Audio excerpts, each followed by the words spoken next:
What's up, guys? I hope you're all doing well, and thank you so much for popping into this video where I'm going to be talking about A Haunting in Venice. Look, this is a film that I watched about a week ago, and I haven't had the chance to review it yet or review it with something else yet. I just haven't done it. So instead of just continuing to procrastinate this, I'm just going to put this out now. A Haunting in Venice. This is the third film in the Kenneth Branagh Hercule Poirot trilogy. It's a trilogy now, and I can see them doing a fourth film. Uh, so this film takes place, you know, after he's retired. Hercule Poirot is now retired in Venice. He's just trying to, enjoy life, and he's sort of had enough of his, case days where he solves murders and all this sort of thing. But when Tina Fey's character comes to him, who's a author, and says, there's a seance going on, and I want to debunk this woman, and I want to bring you along with me. He says, okay, fine. So he goes, and one thing leads to another, and bodies start popping up. And now he's sort of thrust back into the world of discovering, who murdered these people. If someone murdered these people, this is now called a haunting in Venice. So they take a more supernatural approach, and he doesn't believe in the supernatural. So the film leads you to question, you know, are people doing these things, or is this movie, you know, is supernatural things actually going on?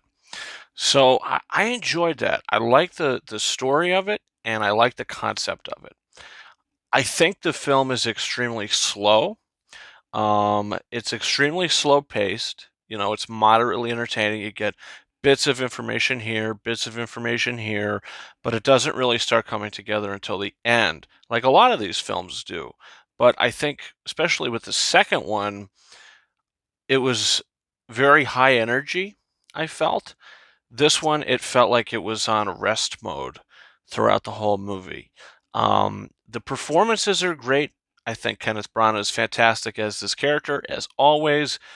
But, I think the cast overall is the weakest cast of the trilogy. I think the second movie probably has the best cast for me.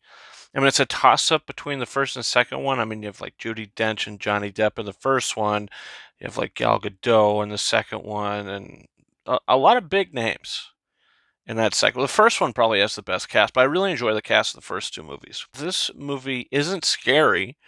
I think that it tries to be, with a lot of the camera angles that are in it, but I don't think that the movie really has any tension, or do I think it's scary? So, like I said, it does feel like it's on rest mode halfway through, but I love the feel of it and the cinematography. I think this might be the most beautiful looking of the three films.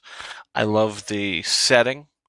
I love the building we're in, and I thought the production design was very good, and the cinematography as well. Um, so yeah, overall, was it satisfying? Did I leave this and say I was satisfied by that? I wouldn't say I was like totally satisfied, but I would say I was like, okay, that was all right. I don't think this movie is as good as Death on the Nile. I think that one's my favorite. Murder on the Orient Express was kind of a disappointment to me. I was very excited for that film, and that was kind of a disappointment. After seeing it a second time, is slightly better, I guess, but still not a great movie. And I think that one has the weakest ending of the three. But this one's probably my second favorite in this trilogy. And I'm going to give it like 3.5 out of 5 stars. Do I recommend it? Yeah, I think if you're into these movies, you should watch it. But if you're into watching like horror movies, and if you see a movie with the title A Haunting in it, I think you're going to be disappointed because it's really not that type of film, you know. So that's all I can really say about it. So, guys, comment down below. Did you see A Haunting in Venice? What's your favorite film in this trilogy? Don't forget to leave that down below. Also, don't forget to subscribe to this channel for future review episodes of The King's Corner. We've got a bunch of stuff coming out. Marvel's going to be seeing that probably next week some point, so I'll be putting up a non-spoiler review for that, which I am looking forward to it. I am, always looking forward to seeing a new MCU movie. I mean, not like I'm hyped like I used to be, but I'm still into it. And I know a lot of people dropped off, and I'm just kind of they've got me by a thread. They got highs, they got lows, that's for sure. But that also, you can follow me on Twitter at RyanKing72 and Instagram and TikTok at KingRRises131. That's been it for me. Thank you guys so much for watching this one, and until next time, over and out.